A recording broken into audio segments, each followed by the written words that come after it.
Imagine waking up tomorrow, and your phone is gone.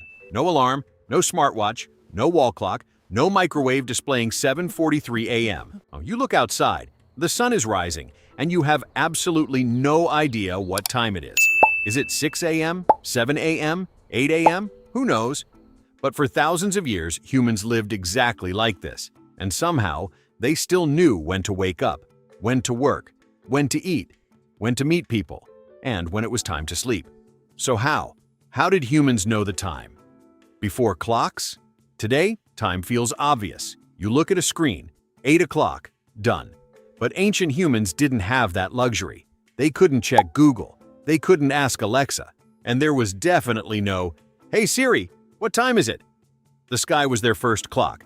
The sun moved, shadows moved, the moon changed, stars moved across the night sky, and humans learned to read these patterns. But here's the interesting part. They eventually wanted something more precise, because saying, "Meet me sometime after the sun is up, Ralph," is not exactly a great appointment system. One person arrives at sunrise, the other arrives 3 hours later.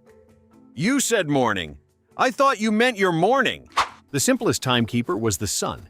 People noticed something very useful. It rises in roughly the east, moves across the sky, and sets in roughly the west. That gave humans a natural daily cycle: morning, midday, afternoon, evening, night. But humans wanted more detail, so they watched the sun's shadow. When the sun is low, the shadow is long. When the sun gets higher, the shadow gets shorter. And around midday, the shadow reaches its shortest point. That was incredibly useful. It meant the sun itself could become a giant clock. No batteries, no electricity, no maintenance. Although, there was one major problem. It only worked when the sun was cooperating. Eventually, humans made this idea more precise. They created sundials. A sundial uses a stick or raised object to cast a shadow across marked lines. As the sun moves, the shadow moves. And the position of the shadow gives an indication of the time. Simple, elegant, and completely dependent on sunlight.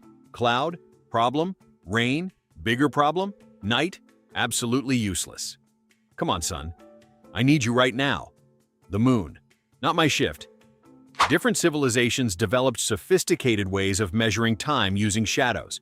In ancient Egypt, for example, people used sundials and other shadow-based devices. The idea was simple. Measure the sun's movement, use the changing shadow, divide the day into sections. But there was something else humans needed to understand.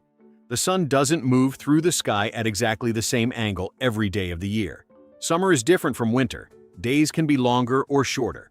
So a simple sundial wasn't perfect. Humans had to become surprisingly clever with geometry and astronomy. And this is where ancient timekeeping stops being. Look at the sun and becomes, okay, let's do some science. Ancient stickman. I preferred the shadow. But what happens when the sun disappears? Humans needed another solution. Enter the water clock.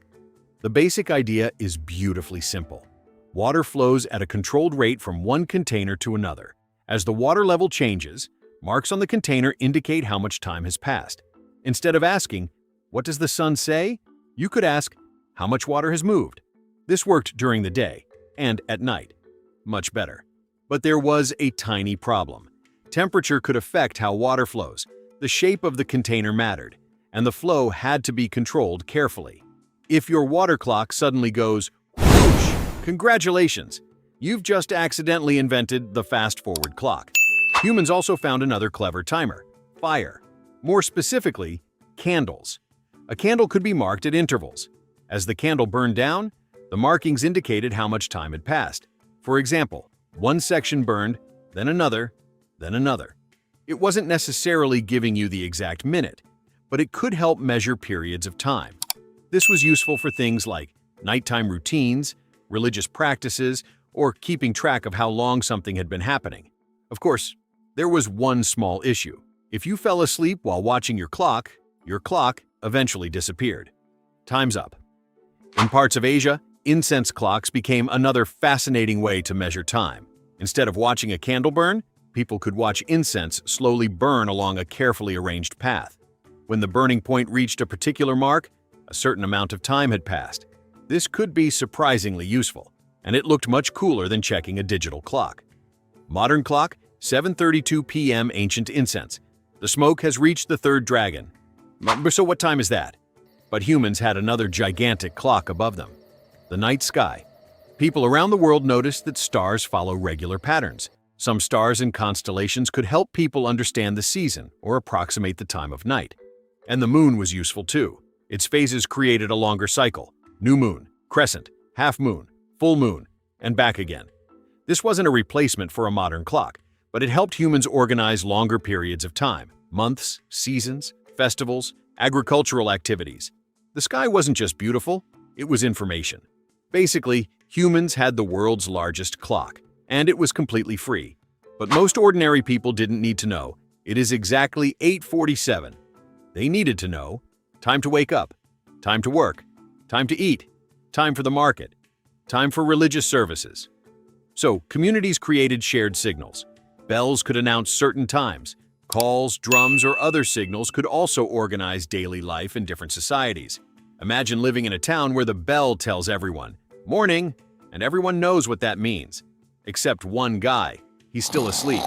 The bell, dong. Stickman, 5 more minutes. The bell, dong. Then came a major turning point: mechanical clocks. By the late medieval period, mechanical clocks began appearing in European towns and public spaces.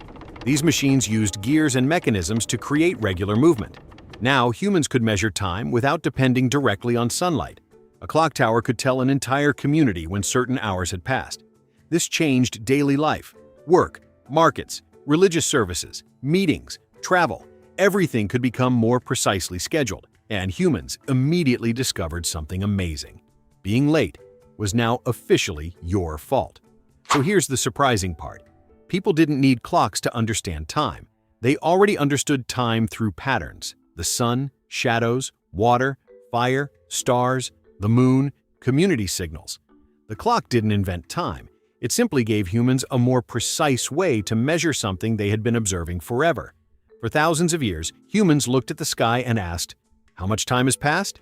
And eventually, they built a machine that could answer. Then another, and another. Until today, we can know the exact time without even looking outside.